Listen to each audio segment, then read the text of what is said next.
hello there. Let's get your week rolling with the right mix of news and conversations, whether you're catching us online or watching us on TV. Hop on and join the chat. I'm Paolo de Rosario.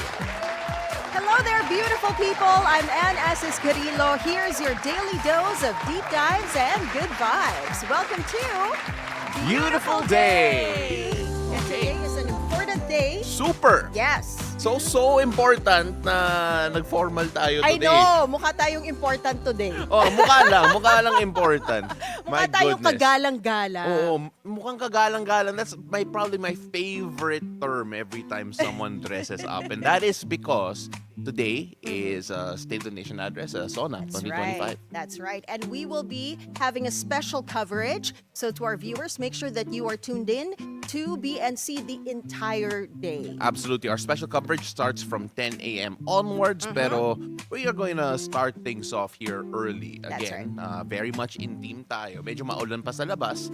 As you can see there. Hindi pa to live feed, but then that's basically how it feels outside. And of course, we're in a very interesting sauna because a lot of people are even considering or thinking about the possible yung pagka-scale back niya because of the recent Typhoon Emong at yung hanging habagat. That's right. So they took out the red carpet, but we will see later pa rin, diba? We're still gonna watch out for what the people are gonna be wearing. Speaking of what they're wearing, one of our guests today designs shoes. Yes. For these politicians. So she's a Tish Sevilla later on, a sauna frequenter. Yes. And we're going to get we're going to still learn more about it kasi it has become part of yung, I guess, the pageantry of the whole event. It has been for a while. And even though walang red carpet, there are some thoughts that they will still be wearing. Still try to look their best. Yeah, they'll still be Of course. looking their best. Yes. And we're still going to be talking about it. Exactly. One way or the That's other. why Tish Sevilla is going to be here with us later on, and I'm excited to learn more about her craft, her designs. I want to see what the shoes look like. Yeah. I'm a girl. Syempre pag shoes, parang, oh my God, I want to see. Ako rin, kasi I want to know how expensive they are kasi baka, the price, baka diba? someone might actually say, "Huy, Pao, bilhin mo yun para kay, I'm like, oh no." But of course, we Mag-ready also ng have budget. the youth representing later. Yes. We have great conversations waiting to talk about kung anong talagang yung mga concerns ng youth today. And of course, for Weather HQ, we're gonna have someone from the Philippine Disaster Resilience Foundation. Because again, very timely yung topic na yun, considering that it feels like left, right, and center, especially with all the typhoons coming in. That has been an issue. But of course, still people are afraid of other disasters that we have to consider as well. And for our viewers, if you guys want to chime in on our conversation, send us messages. If you have questions for our guests later on, feel free to join us on Facebook and on YouTube. We are live there. There's a comment section, type away, and we can read your comments on air. That's right. Pao? Yeah, you can see that there right beneath Anne, BNC on YouTube, right beneath me, BNC on YouTube. And of course, also on our Facebook pages. Anne will be monitoring all of you guys the entire time. Kung na-delete yung comment ninyo, kasalanan po yan ni Monique Tuson. Okay? Akala ko ako. Hindi. We Thank protect you. each other Yes, here. okay. Kawawa lang yung former friend natin. As always. But yes, do join us for the next hour and a half as we give you updates on the sauna and news that you can use today. But first, let's check the situation in major roads at this hour. Let's go take a look at EDSA White Plains. On the left side of your screens are vehicles heading to Shaw Boulevard, already busy at this hour. Moderate traffic building up on that stretch. On the right side of your screens, you're seeing vehicles going to Cubao, light traffic on that area.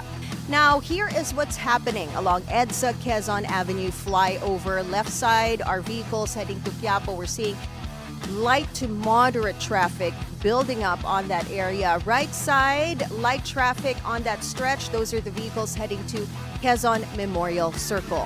Now, heads up to motorists, the expanded vehicle number coding scheme is in full swing. It's a Monday, so vehicles with license plates ending in 1 and 2 should be off the road right about now until 10 a.m. and again later from 5 p.m. to 8 p.m.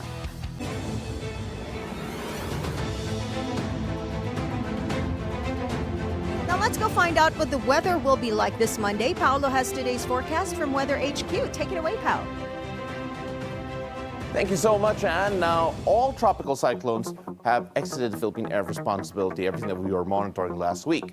But the southwest monsoon is still here. Now, it will continue to bring many rains throughout many parts of the country. Now, in Luzon, you can expect the occasional monsoon rains in the Ilocos region, Abra, Benguet, Zambales, and Bataan. Meanwhile, cloudy skies with scattered rain showers and thunderstorms will dominate Cagayan Valley, the rest of Car, Central Luzon, Metro Manila, and parts of southern Tagalog, including Cavite, Laguna, Batangas, Rizal, Occidental Mindoro, and Oriental Mindoro. As for Visayas and Mindanao, you can expect generally fair weather, but keep an umbrella handy. Isolated rain showers or thunderstorms may develop by late afternoon or in the evening.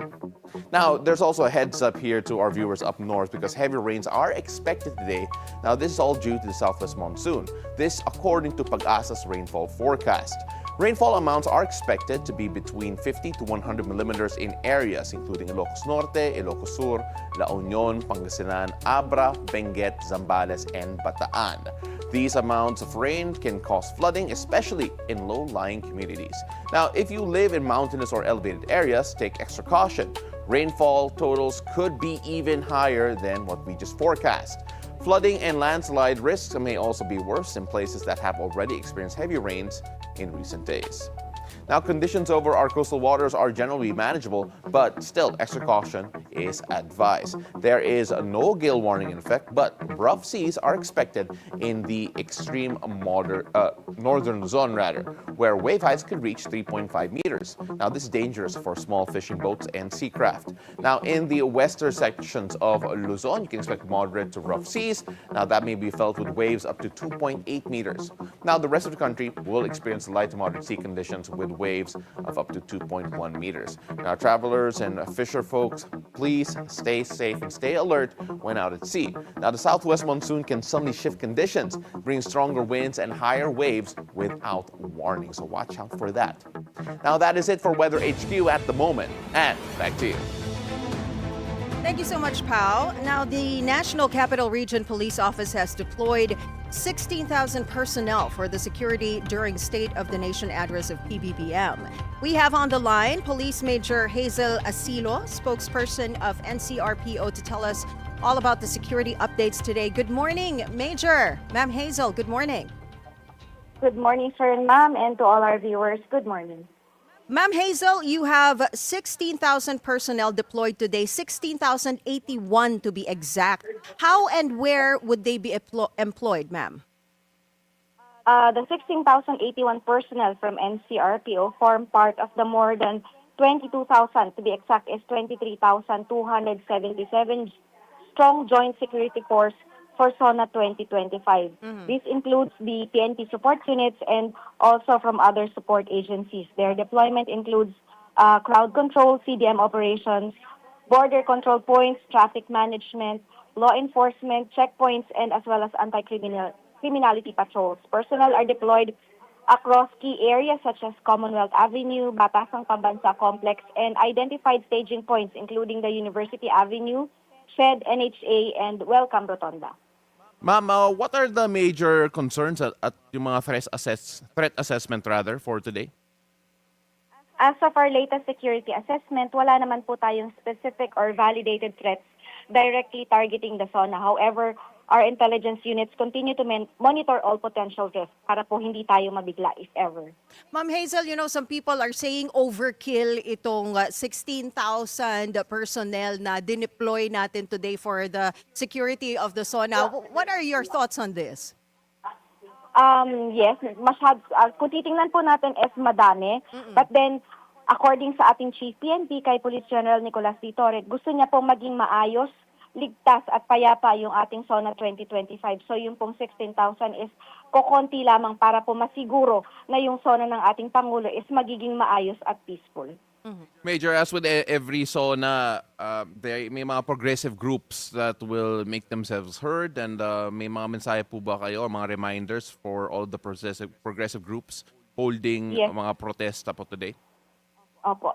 We recognize and fully respect the right of every Filipino to peacefully assemble and express their sentiments. We simply ask them, the progressive groups, to observe the agreed guidelines in their rally permits, remain within their designated areas and coordinate with our ground commanders through their marshals. Our personnel are there not to hinder expression but to ensure that everyone, protesters, commuters, and the general public remain safe throughout the day.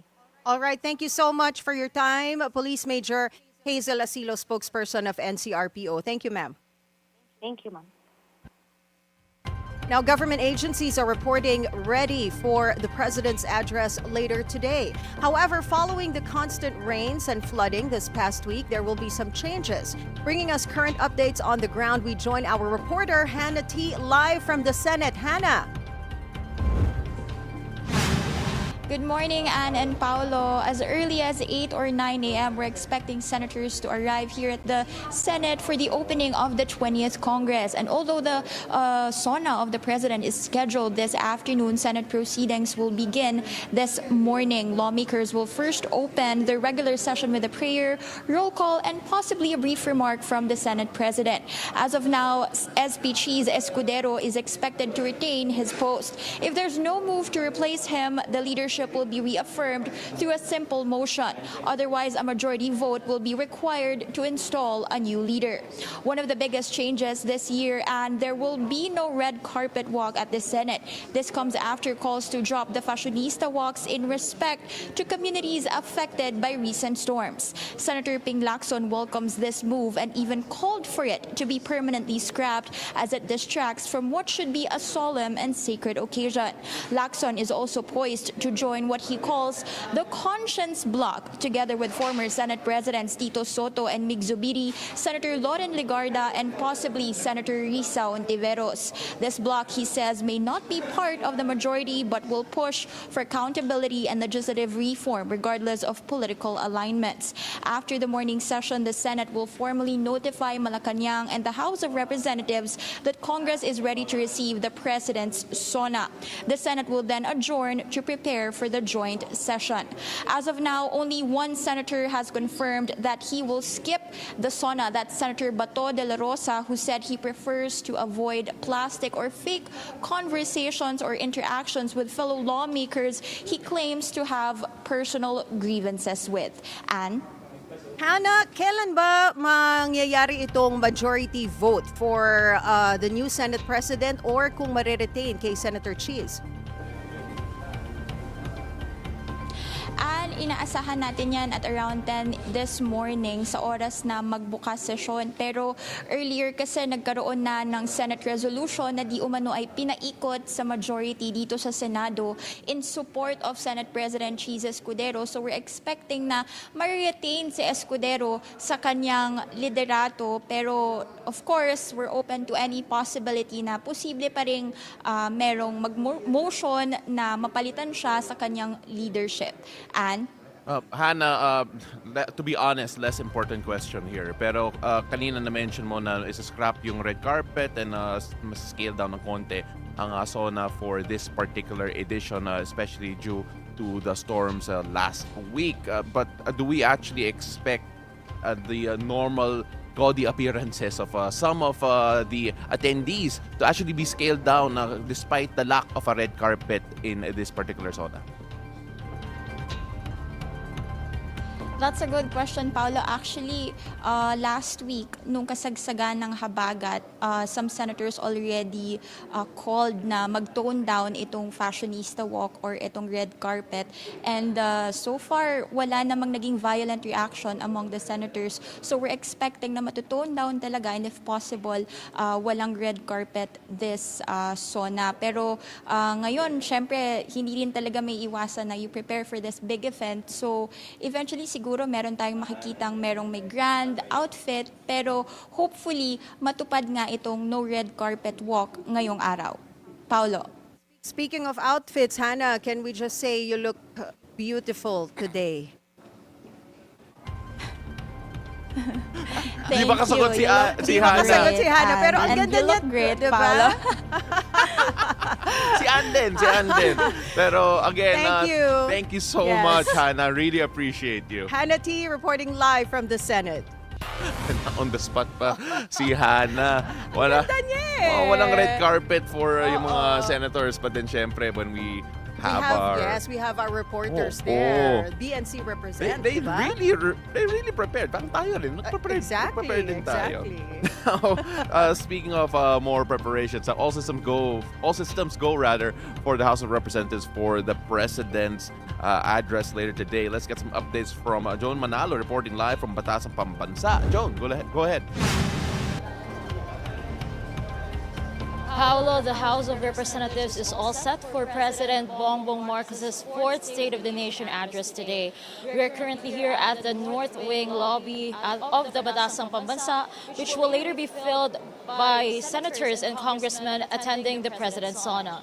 The House is also set to convene its first regular session of the 20th Congress today, where lawmakers will elect the new House Speaker. Security in and around the Batasan Pambansa is currently tight, as strict guidelines and protocols have been put in place to ensure the safety of all attendees. The House of Representatives is implementing a no sauna ID, no entry policy. With that, sauna IDs must be worn conspicuously at all times. A no sauna car pass, no entry rule is also being strictly enforced. The main or south gate is reserved for vehicles of members of the Congress, Secretariat officials, and VIP guests.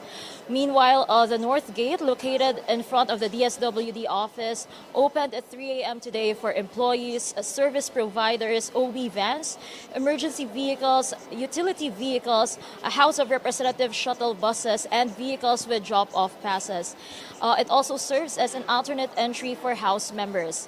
When we arrived earlier at the Batasan Pambansa, we underwent manual security checks at the pedestrian entrance before entering the premises. And so far, the situation here remains calm and peaceful.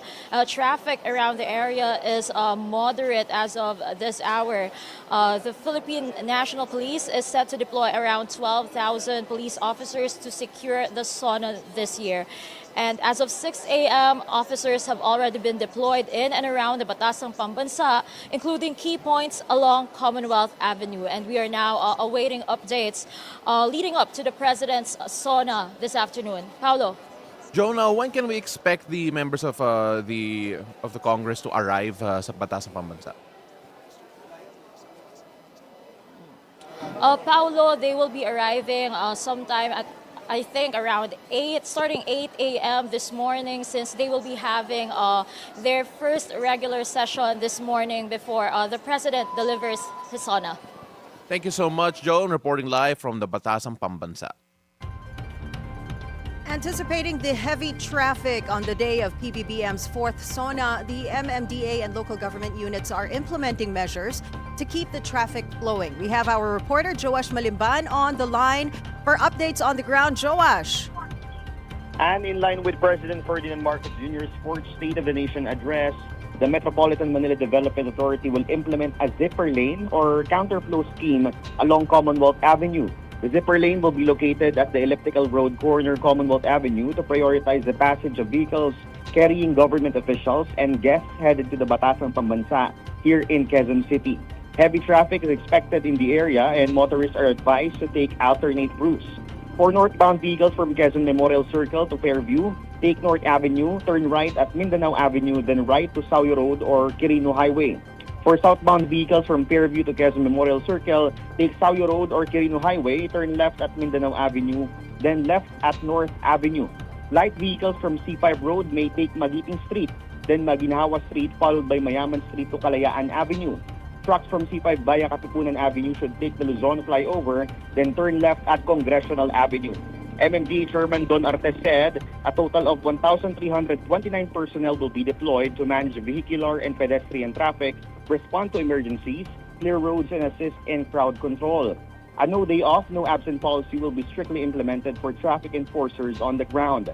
Ambulances, tow trucks, fire trucks, motorcycle units, and flood mitigation equipment will be stationed in strategic areas. Traffic signs, plastic barriers, and traffic cones will be also set up along zipper lanes and affected roads. The MMDA Mobile Command Center with CCTV monitors will be positioned at Batasan Corner Commonwealth Avenue. Protest actions related to the sauna will be monitored from the MMDA Communications and Command Center in Pasig City.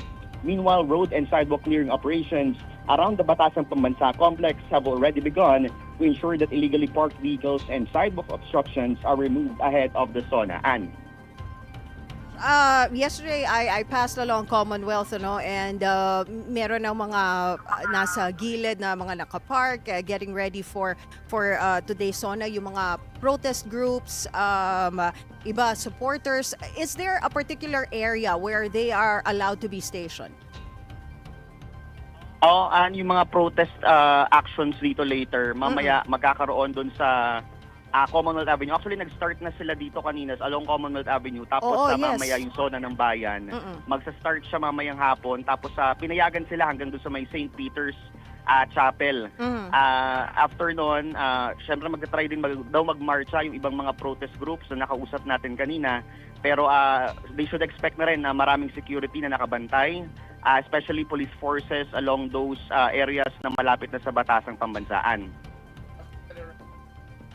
Yung time frame in terms of the schemes, when can we expect traffic to flow as per normal? Wala pa tayong expected na definite time dun sa normal natin na pagbalik dun sa traffic scheme. Pero marami kasing provisions dito ngayon, Paolo, na until 6 p.m., yung mga alternate routes na nire-recommend ng MMDA, magpapatuloy siya na daanan talaga ng mga, or kung mag-urge the motorists na doon dumaan. So, mamaya lilinawin natin kung ano pa talaga yung definite time na babalik yung mga traffic scheme. Pero ngayon, in-urge talaga yung motorists dahil nga ni-expect na mabigat yung daloy ng traffic today. So, siguro, yung mga motorists natin, doon na tayo muna dumaan sa mga alternate routes na nire-recommend ng MMDA. Paolo? All right, thank you so much, Joash Malimban, reporting live from the scene. Protest groups have been given permission to hold demonstrations while authorities ensure strict security not only in the Batasan Pambansa complex but also along Commonwealth Avenue in Quezon City. We have Andrea Salve live for more updates. Andrea?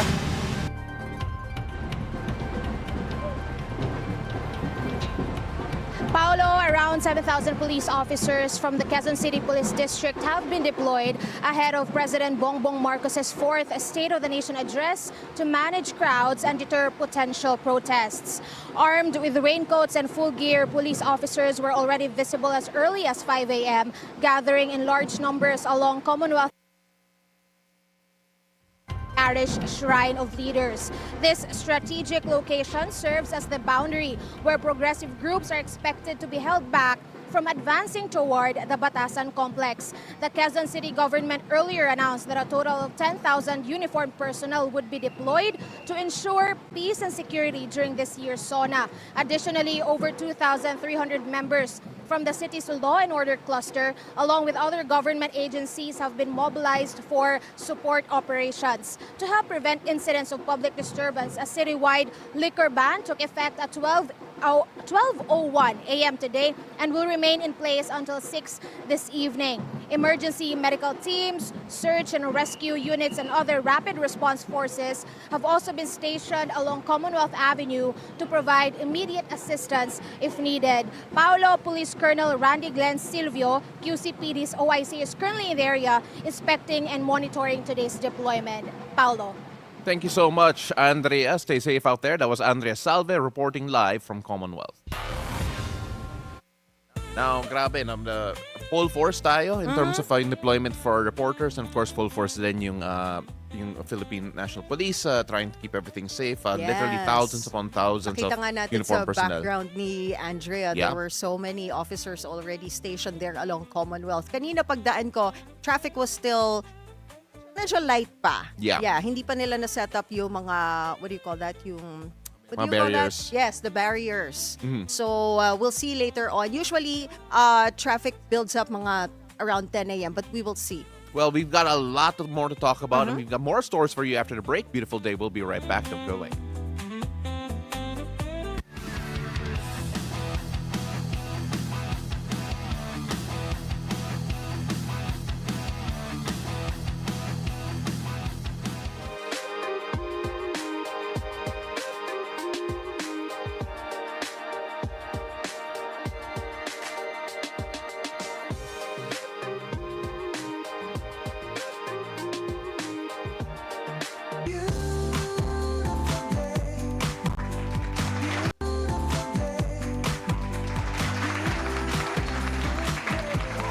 Hi there and welcome back. You're still watching Beautiful Day. More headlines for you this morning in world news. Thailand and Cambodia set to talk over their deadly border conflict in Malaysia today. Thailand's acting prime minister will lead the Thai negotiating team, while his Cambodian counterpart will also attend the talks. Tensions between the two southeastern countries escalated last week over dispute on border areas. The death toll has risen above 30, including 13 civilians and 8 in Cambodia. Over 200,000 people have been evacuated from border areas. Malaysian Prime Minister last week proposed a ceasefire. U.S. President Donald Trump said the two leaders agreed to work on a ceasefire. Moving on to sports, Filipina Alex Ayala and Phil-Canadian Leila Fernandez makes waves in the women's tour with breakthrough performances in Montreal and Washington, D.C. Fernandez cruised past Anna Kalinskaya, 6'1" and 6'2", to lift her first WTA 500 trophy at the Mubadala City DC Open. The 21-year-old needed just 69 minutes to end her title drought after a grueling run that included a 3-hour battle against world number 4, Elena Rybakina. Now, over in Montreal, Ayala stunned Wimbledon champ Marketa Vondrusova with a strong 6-3 opening set, but the Czech star fought back to win 6-1 and 6-2 the next two sets. The 20-year-old Ayala will next feature in the Cincinnati Open in early August.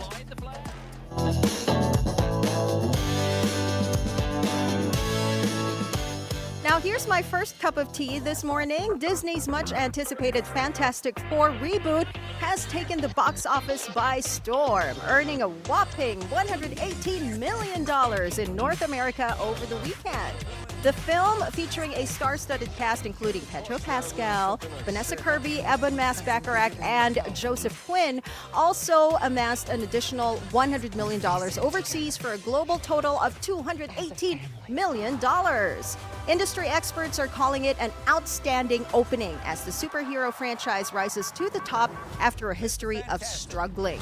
Meanwhile, Superman slipped to second place with $24.9 million as Jurassic World Rebirth, F1 the movie, and Smurfs round out the top 5. I have yet to see Fantastic Four. I'm surprised Smurfs is there. Yeah. Medyo nagulat ako when you said Smurfs. Nasa top 5, Oh, right? nasa top 5, yeah. I would understand Jurassic World Rebirth Yes, kasi naman yes, talagang yes. it really got a lot of money Yeah. during its opening week. So, Yeah. there. And lumalaban pa rin si Superman, even though it's been a while. 100%. I want to watch it again, actually. Well, mag-Fantastic Four muna tayo. I don't think we've seen that yet. Okay, second cup of tea. Some surprise from Las Vegas. Beyonce reunited with Destiny's Child for a surprise performance this weekend. Exciting, right? For the last show of her Cowboy Carter tour, the Grammy-winning singer stunned the audience when she was suddenly joined by Kelly Rowland and Michelle Williams. The three women, formerly known as Destiny's Child, performed some throwback hits, including Bootylicious and Lose My Breath. I saw the photos. The video, we're showing it on screen. Exciting, right? I don't think we're ready for that jelly. I don't think we're ready for that jelly. As they would say, by the way. Yeah, mga batang 90s, they are so excited to see that right now. Pati ako na-excite just seeing the video there. I mean, like, I didn't see the performance, but I can only imagine all of the 90s fans out there losing their minds. Losing their breath. Losing their breaths. Breathless. Now, yes. up ahead, Pao, let's hear what the youth has to say Ayun. We have a about special the star. sauna. Yeah, we have a special star joining us today. That conversation up ahead with students who will join us in the Hangout. So don't go away. Beautiful day. We'll be right back.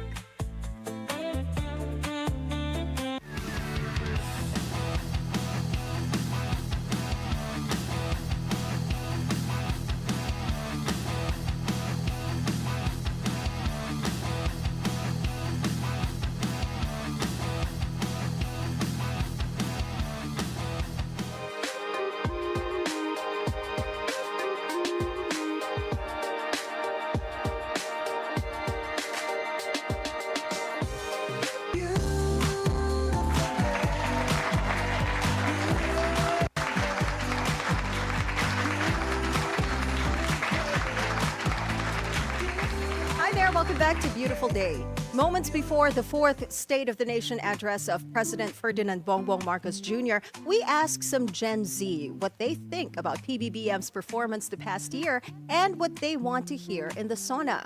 Let's hear what they have to say here in the Hangout.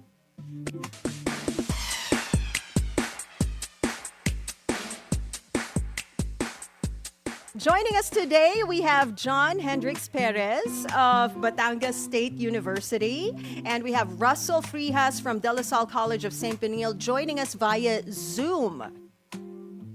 Right. Ruzzel, can you hear us?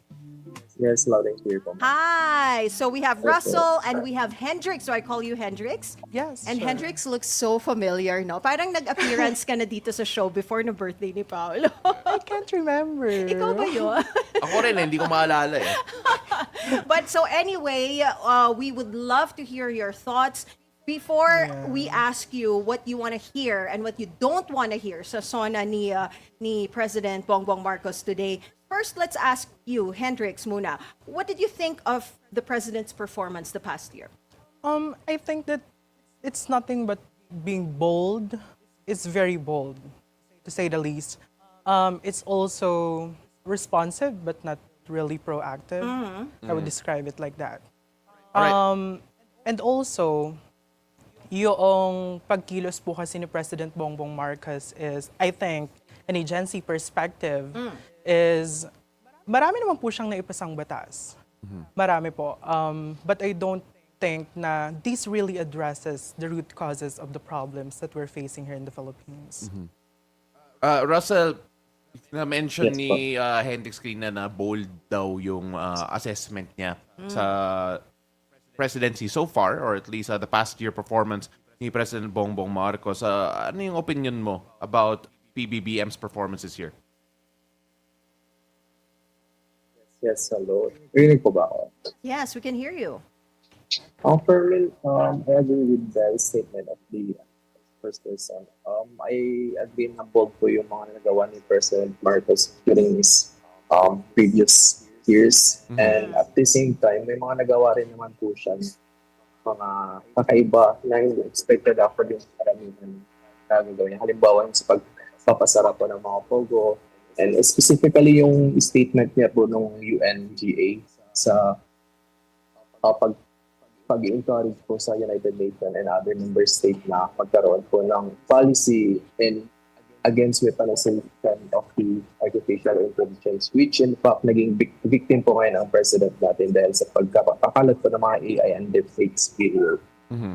All right, Russell, we're gonna try to also get your audio a bit clearer right now kasi medyo garbled ka ng konti kung makahanap tayo ng paraan para maayos yan. But while you do that, I'm gonna go back to itong si John Hendrix. Na-mention mo kanina, bold but at the same time reactive si President Bongbong Marcos in the past year Yes. for you. When you talk about yung pagiging bold niya, but at the same, kasi parang counterintuitive yung sinabi mo eh. Yeah.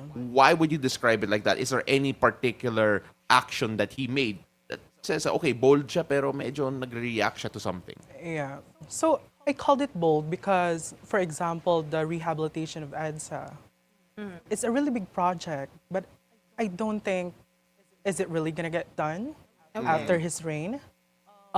He also has this Build Better, More program Okay. that I believe is great. We were able to build different infrastructures, boost economy, attract foreign investors. Right. But considering the political state and mantle of our country, parang why don't we rehabilitate what we already have? Right. So hindi po tayo nasasayangan ng resources. But I do recognize his dedication in making Philippines better. Parang meron din naman po siyang mga reforma na naipasa na nakatulong din naman po. Right. For example, the Philippine Archipelagic Sea Lanes Act. It's really helpful, especially now na may issue po tayo sa ating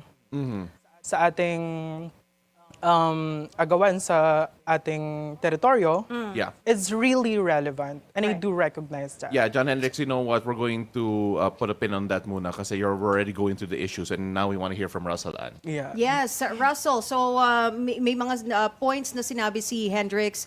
What do you think are the issues na kailangan i-prioritize ni Pangulong Marcos ngayong sa SONA, to mention in the SONA, and to work on the next couple of months? I agree with the statement of Hendrix, no? Yung mga ibang naging nasabi niya naman po. Pero matatakal naman po ng Pangulong Bongbong Marcos yung mga ibang naging problem ng ating bansa. And as he mentioned din naman na bold yung mga statement and mga naging action ng presidente na, and he was the one who make the Filipino proud once again. Russell, I just want to touch on that as well kasi na-mention mo yung teritoryo, the territory in particular. Pabor ka ba sa last meeting niya when it came to President Donald Trump, especially in the US, considering there have been quarters na nagsasabi na we did not get a good deal out of that in terms of yung trade, but at the same time, there are also members of the Senate considering na they want to hear more about the details from this deal, especially when it comes to any potential territorial dispute as well dito sa West Philippine Sea. Ano yung take mo from that meeting in particular? I beg to differ with their opinion kasi yung 1%, hindi naman kasi specifically 1% lang yun. Kabuuan po yun ng isang mas malaking deal pa ng ating bansa with the United States of America. And patungkol naman po sa 1% or 19%, but more on the kabuuan ng naging deal with the United States. And in terms of the security and national defense with the America, sila po kasi yung traditional ally natin. And they have been our partners during the previous war. So I think they're given us a lot of the modern type of war. Tawag din mga sandata in terms of protecting our sovereignty. And some of them are hindi pang actually available sa ibang mas malalakas na bansa na kaalyado natin katulad ng Japan or the South Korea. And in fact, the Philippines one of the first beneficiaries of the Russell, that's an interesting point here, but of course si Hendrix I'm sure has something as well. Yes, Yeah, sure. we're running a bit out of time. Yeah. But to wrap things up, but we do have a last question. We'll Of throw course. that later. Remind me, I might forget. But gusto kong malaman, let's start with Hendrix. If you could come up with a letter for the president, dear Mr. President, what would it say?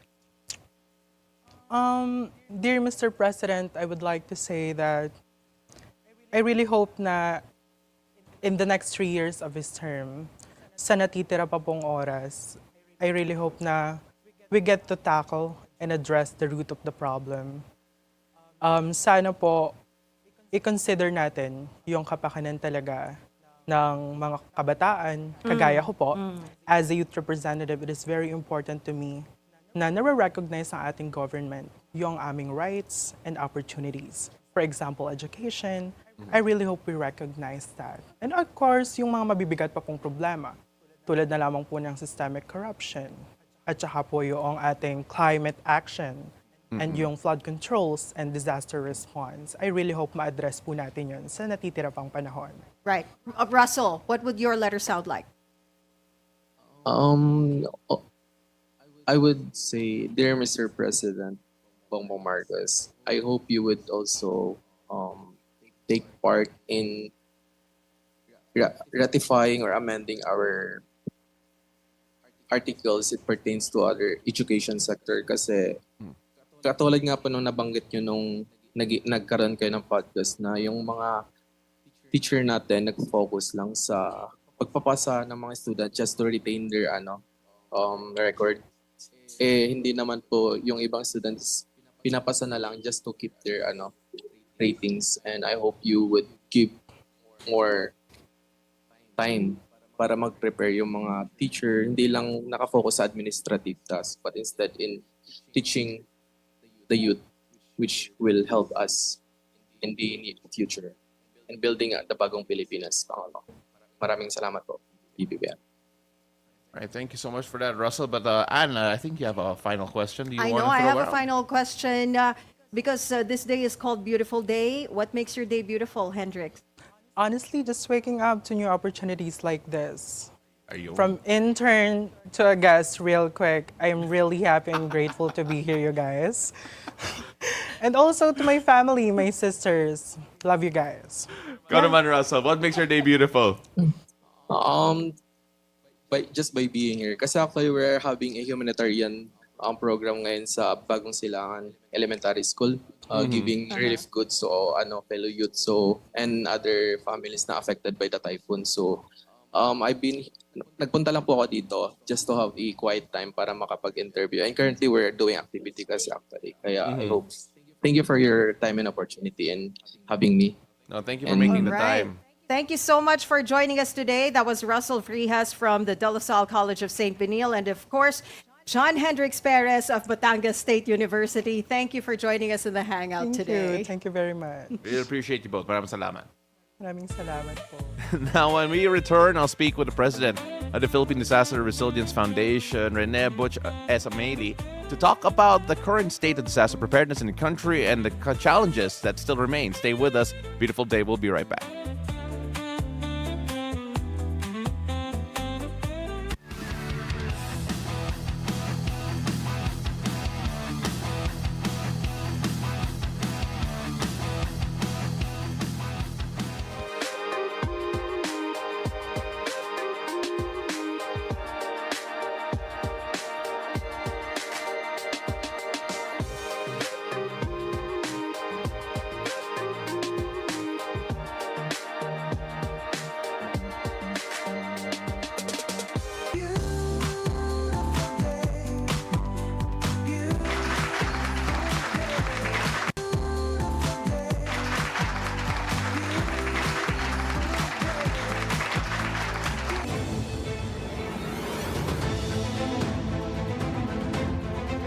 Welcome back. You're still watching Beautiful Day. This is Weather HQ.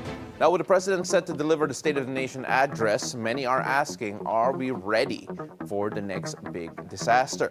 Now, after days of flooding, storms, and monsoon rains, disaster resilience has once again become a top priority.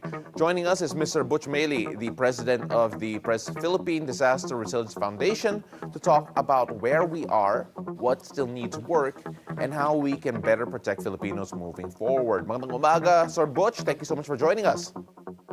Happy rainy Monday, Paolo. Magandang umaga. Yeah, maybe rainy, but still a beautiful day here. Let's go on first and talk about what happened last week, because once again, nagiging top of mind in disaster resilience, disaster preparedness, especially in the face of Typhoon Emong and of course the enhanced southwest monsoon. When we take a look at yung disaster resilience natin, especially after last week, where would you say we are, and of course, what are the biggest gaps na identify po ninyo? Well, if you remember, what happened last week, no, we had 7 days of rain and then a lot of flooding.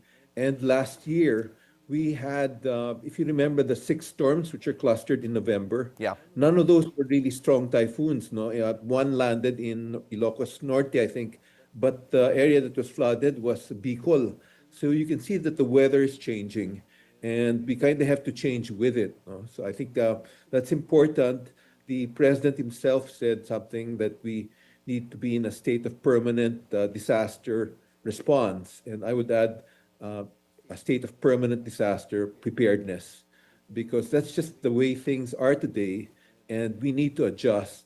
We're pretty strong in certain things. I think our warnings are much better, but the gaps, drainage needs to be improved. That's a big gap.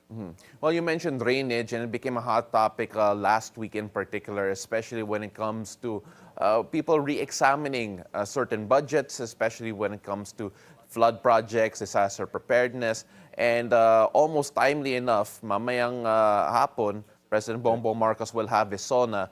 Do you feel that this has to be addressed as well when it comes to disaster preparedness and climate resilience, considering the natural disasters that we have had in the past year or so? Well, Paolo, I'm pretty sure the president will mention it, will address it. We've had meetings with him over the past year, and he's very aware of the situation. And it's going to be hard to ignore it, because it's first of all, it's raining very hard today.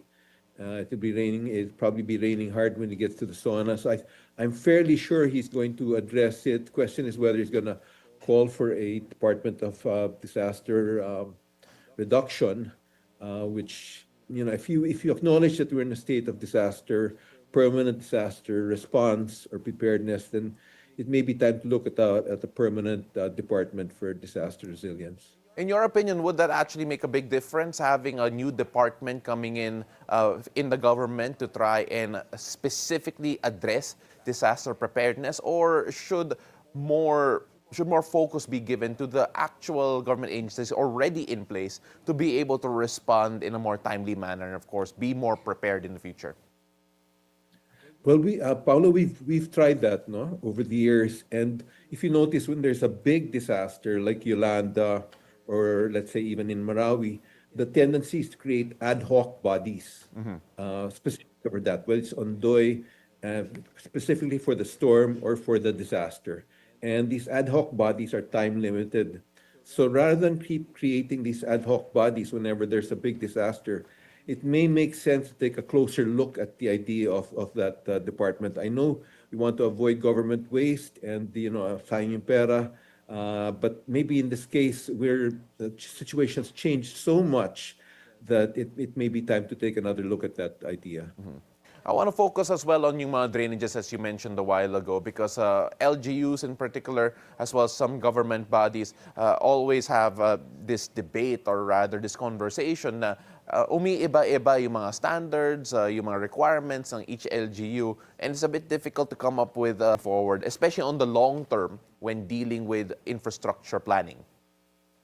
Well, the problem with flooding, Paolo, is that each LGU can't address it by itself. No, they can try to make the problem better in their area, but the problem actually starts upstream, no? When we start to deforest areas in Dipolo or Marikina, in the Sierra Madres, that water comes storming down into the Pasig River and Laguna de Bay. So it has to be a coordinated approach. That's why we have the MMDA. I think it's better to look at Metro Manila as one entity facing many similar problems. And we know where the issues are, no? Where there are creeks, where there are rivers. These are potential threat areas. Areas close to the ocean are also under threat. So if we can look at those areas and then make sure that the water flows freely, we've got Mangaan floodway. It's a couple of moving pieces. Mm-hmm.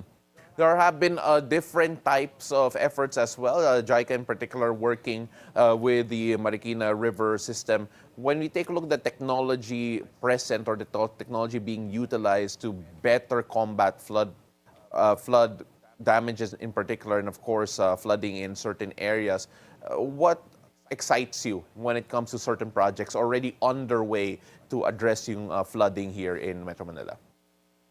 Well, let me just look at what PDRF is doing. We've got started the world's first ever private sector-run national operations center. We set it up in Clark to avoid any potential earthquake in Metro Manila. We have a separate team there. And from there, we had our own ArcGIS system called Handa, which is available to a lot of our member companies and others, wherein they can help track the weather on their laptops and help use it, put their facilities in there on a dashboard and be able to track the potential damage to their facility. So that's one item. I mean, Starlink is important for keeping communications going. So we've got a program with the Australian government to provide emergency comms equipment to different LGUs. In addition, drones. We're looking at all these things. There are certain startups. There's something called Usher, which helps protect buildings from earthquakes. So young people are coming up with all kinds of new ideas, and we're trying to harness that as well. Well, you mentioned all the efforts that you had. We are also worried in general that when disaster happens, mas reactionary tayo rather than prepared long term.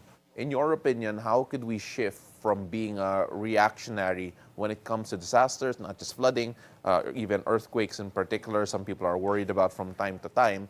How can we shift to be more prepared on a long-term basis as a culture, in your opinion, especially considering what we've experienced in the past year or so? Well, there's two things, Paolo. One is it's really economics. No? When people have good jobs, a better standard of living, they're going to demand better housing. They're going to build better homes. And that's what happens. Their standard of living improves, their homes improve. But if you're living hand to mouth every day, it's pretty hard to worry about whether your shelter is disaster resilient. No, you're too worried about putting food on the table. So it's economics, but it's also, as you mentioned, changing that culture of being always reacting to a situation, but being more prepared. But I see that happening every day. The government's really taking the lead. Office of Civil Defense, DSWD, and a number of Department of Energy. We've got agreements with them. They're taking the lead in shifting to that culture of preparedness. Thank you so much, Sir Butch. We wish we had more time because when it comes to disaster preparedness, we could definitely have a really long podcast about this. But we appreciate the insights and hopefully we can talk to you again soon. Maraming salamat po. Thanks for having me. He's the president of the PDRF, Mr. Butch Maley. That is it for Weather HQ today. And back to you. Thank you so much, Paolo. Now let's find out if today's going to be our lucky day or not. Let's find out from our resident energizer and feng shui master, Hans Kua, in our horoscope of the day. Take it away, Master Hans.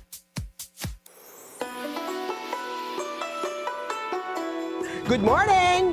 Beautiful day with me, Bilyonaryo Feng Shui Expert Master Hans Kua. Ito ang ating horoscope for Monday, July 28. Simulan natin sa mga Year of the Rat. May papuring darating na matagal mo nang deserve. Gray at 3. Kay Ox naman tayo, kung mahal ka niya, ipaparamdam niya yan kahit walang kapalit na money. Yellow at 5. Kay Tiger naman tayo, your decision will influence the team. Use this carefully. White at 4. Kay Year of the Rabbit naman tayo, kung paulit-ulit kanyang sinasaktan, baka gusto ko lang niyang umasa, hindi mahalin. Blue at 2. Kay Dragon naman tayo, hindi mo kailangang ipaayos ang sarili para lang mahalin ka. Kung tunay, tatanggapin ka niya for who you are. Green at 9. Kay Snake naman tayo, kumain ng prutas na high in fiber at vitamin C. Health matters. Red at 6. Ito naman, Care of the Horsey. Good timing to ask for feedback or suggestion. Gold at 8. Kay Year of the Ship naman tayo, may darating na opportunity to showcase your skills. Grab this chance. Pink at 7. Kay Monkey naman tayo, hindi ka partner kung ikaw lang ang laging umaayos during fights. Purple at 1. Kay Rooster naman tayo, ang hindi proud sa'yo online, baka hindi rin proud sa'yo offline. Silver at 5. Kay Year of the Dog naman tayo, kung binabalik-balikan ka niya dahil may kailangan lang sa'yo, hindi yan love. Green at 2. At kay Year of the Pig naman tayo, kumain tayo ng breakfast. Huwag laktawan ito, lalo na kung may trabaho.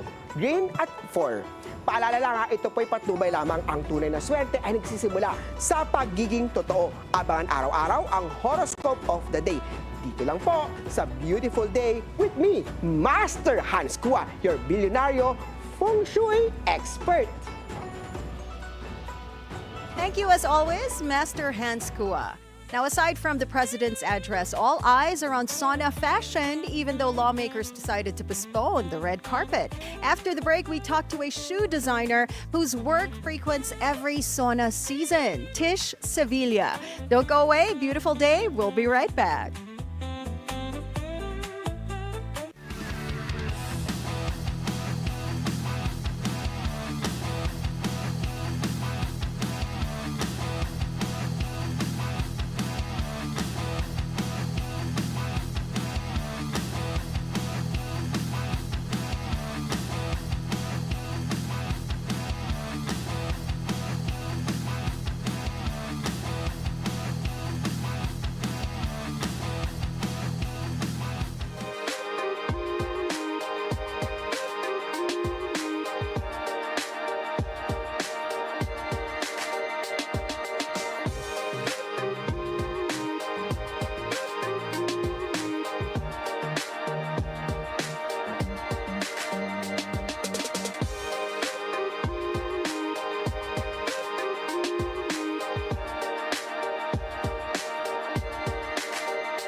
Hi there. Welcome back. You're still watching Beautiful Day Our guest today is a shoemaker to A-listers. Her designs have been worn by big names in Philippine politics, and her shoes have walked literal corridors of power.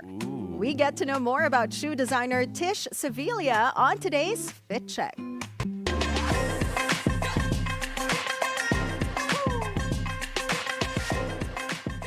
Hi there, Tish. Welcome to Beautiful Day. Thank you for joining us today Thank you live. for having me.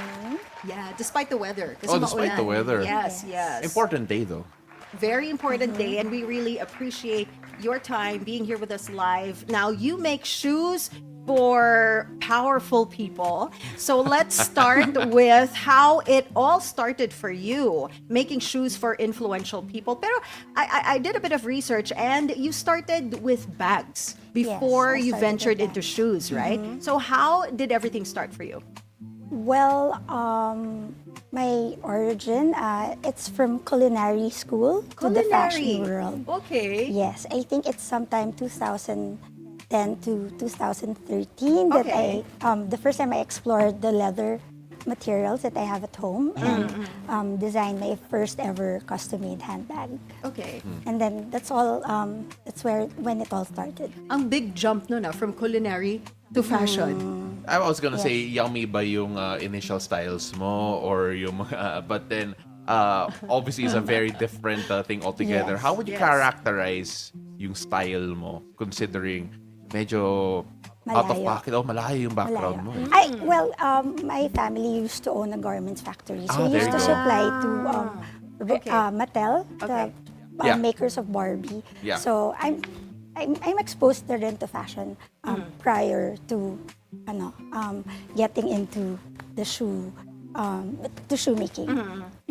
My personal style, well, I always go for minimalist, clean approach with classic touch. Even my wardrobe or home organizing. This is Yeah. how I want my shoes to be represented, classic and comfortable. Wait, sorry, I cannot ignore it. So you were actually involved, or your family is involved Yes. sa Mattel, sa Barbie in particular. Did Yes. that influence you in any way? I think so.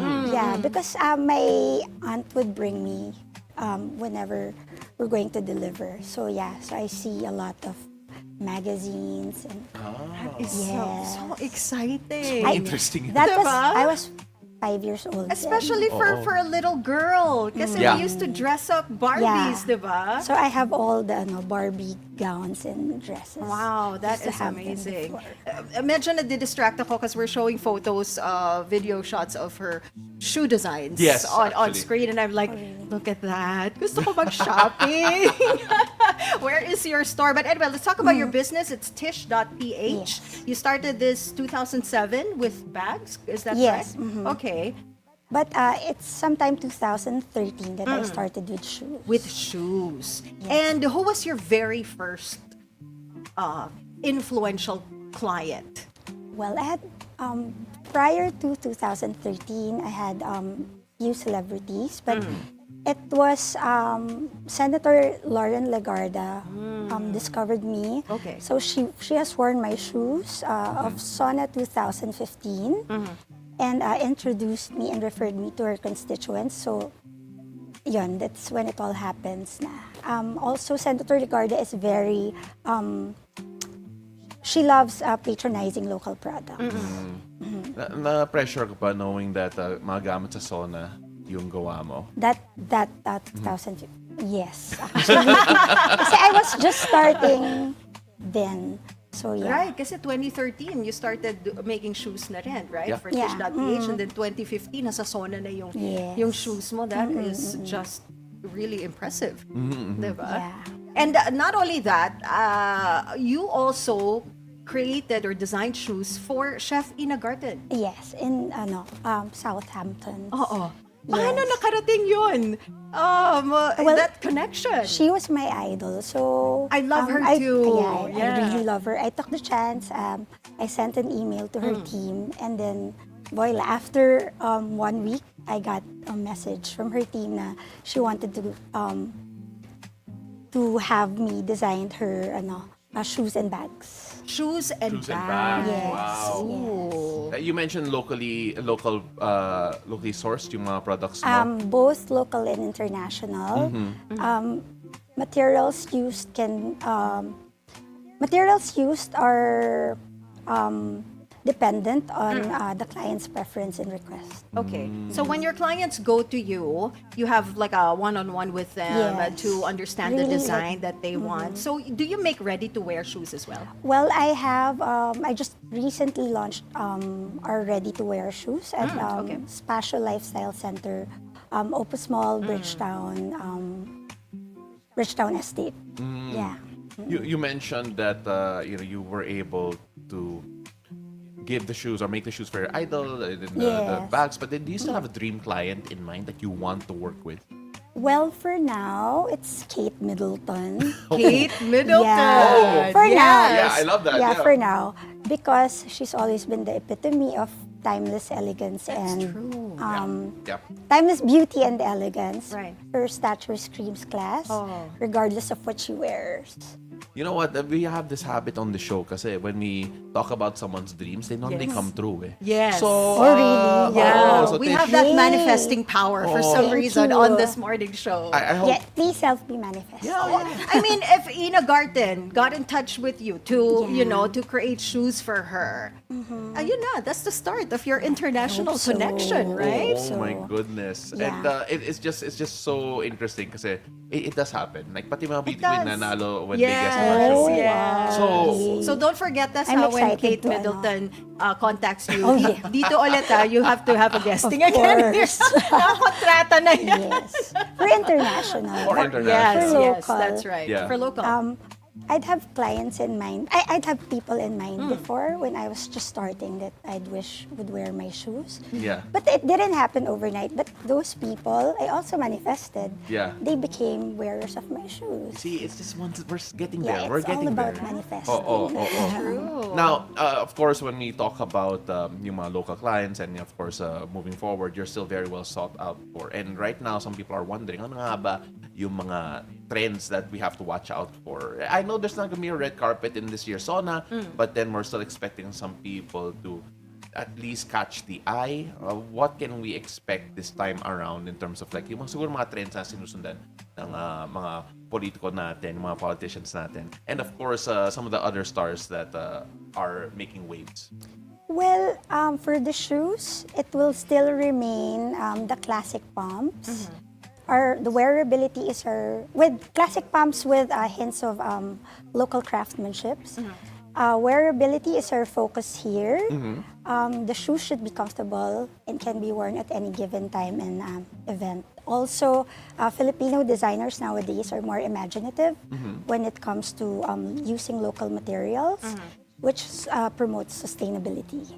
Now, the red carpet for this year's Sona was canceled, right? But you still have clients who Yes. have asked you to design shoes for them this year. Are you Yes, allowed yes. to tell us who So, these clients are? Yes, a lot. But normally, before it was all Senator Legarda, the First Lady, Yeah. and the others. But normally, I'd get calls and messages prior to the event. Requesting me to make shoes for them, but later on would find that they were worn by these influential personalities. Exciting. Okay. Nakatingin tayo later pagka We're now showing there, on LED see? some of your work Oh, with, it's- of course, some very influential people Yeah. as well. Of course. Oh, that's Pinky. Yes, she's my old And of client. course, the First Lady right there. So you created, designed shoes and bags for all these celebrities, influential women. Was there one particular interaction that, was memorable for you that stood out? I think everything was memorable Okay. because Everyone's different. everyone's different. Yeah. Would you describe na talagang lumalabas yung personality din nila When with it the comes work? to Yeah. designing Creating shoes. designs, yeah. Yes, very personal kasi our interaction. So, yeah, it boils down there. So, yan, pag nag-design, if the person is very classy, then Right. the shoes will come out very classy. You haven't had a client na parang, when they gave you yung design na gusto nila, parang, medyo mahirap to, very challenging in terms of yung materials, the structure of the shoe? I think I had one client na parang she wanted me to design a crocodile. Can we name the client? hair. Oh, I can't. Okay. Hindi pwede, may confidentiality, But once lang. Crocodile shoes. Okay. I mean, not just crocodile leather, but really like crocodile yung shape. Yung style. Really? Yes. May ganun, may avant-garde, but that's just not my style. So I had to decline it. Ibang Crocs ata yun. I mean, Like literal Crocs. Oo, literal. Hindi Crocs crocodile. Okay, my goodness. But of course, one of the things that some people are curious about are, kasi especially when you talk about sauna, it's not necessarily being very out there from a fashion sense. Yes. It's always classy. It's almost functional, like you mentioned.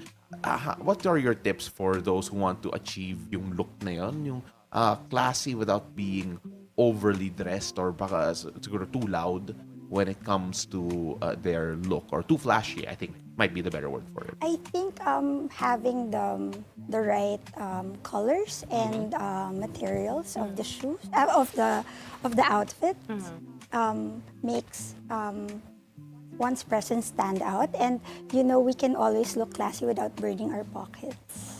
Okay. So yeah, very simple lang. Gusto ko yan. Can always look classy without burning our pockets. Burning our when you said that, I'm like, okay, I gotta go to Opus and check out her store then. Of course. Yes, please. Would love that. And then wear them on the show. Hindi masyadong kita our feet here sa setup natin, but pwede natin i-angle ng konti yung camera, maybe from time to time. Yeah. No, I mean, she's looking at her shoes right now. Parang tago ko na yung paa ko. Hindi naman. I'll make for the two of you. Oh, thank you. No, wow. ako personally, as a US size 12 feet owner. But about the you local make men's size? shoes also? No, Yes. kailangan pagawa. Local, kailangan pagawa. Oh, you. Yeah, What's yeah, your local size? The 12 pa rin. Oh, 12 pa rin. Yeah. Okay. I mean, there's the men's shoes. Oh, there. So, we can have a conversation, Tish, after. Kasi, syempre, we want to also as well support local. Yes. And of course, grabe, Yes. your work has been incredible. Are there any clients that you feel na you enjoy working with? Siguro, let's play favorites here. Working with the most. Oh no, that's very tough. That's very tough. Pahirapan But of course, Senator Lauren Legarda Okay. will always be my top favorite. Because she was Okay. your very Yes, first. She was my mentor Yeah. from politics. No naman, but she was the one who really nag-all out siya when Okay. Yeah, she it pushed. comes to promoting me. Did There she you go. give you any tips also on how to design particular Well, shoes? her kasi, she's been into local products na. Okay, Yung yeah. Hindi pa uso yung local products, as in, siya na. Yeah, so she likes, as she always suggests me to incorporate local materials to my shoes. And Okay. of course, May last question tayo Yeah, palagi. we love this.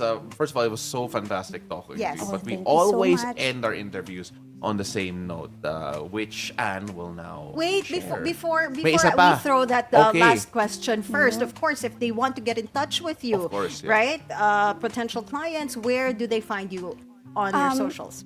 They may find me at Instagram, tish.ph, and also some of my designs are now readily available at Opus Mall, Bridgetown Estate. And the show is called Beautiful Day. Thank Tish, you for having me. of course. What makes your day beautiful? Just having the right perspective. So that's it. And maybe wearing the right Wearing the shoes. right, right shoes, shoes. wearing the right Yes, outfit, of positivity. Thank you so much for joining us today. Shoe designer Tish Sevilla, ladies and gentlemen. Thank you, Tish. Thank you so much. Pinanervyos mo siya doon sa question mo. Sabi pa naman niya. I know, kasi I was reassuring her, but you don't have to feel No, nervous. it's okay. naging defensive ako kasi she started looking at her shoes eh. So, lumaban ako bigla, di ba? Oh my gosh. Thank you. Thank you Thanks so again for much. joining us. Wow, you know what? We're gonna have a full day here on BNC. Yes. Thank you so much That's for right. starting your day with us. But that is a wrap on our show this Monday, July 28th. Sana later on today. Make sure you stay on for our coverage all throughout the day, starting at 10 a.m. Stay safe. Thank you so much for joining us. I'm Paolo de Rosario. Remember, keep it cool and take it easy. And I'm Ann Asis-Carilo. Have a great day ahead and always remember to choose joy, spread love and kindness, and pack your own sunshine wherever you go. See you again tomorrow, 7 a.m. to 8:30 a.m. only here on Beautiful Day!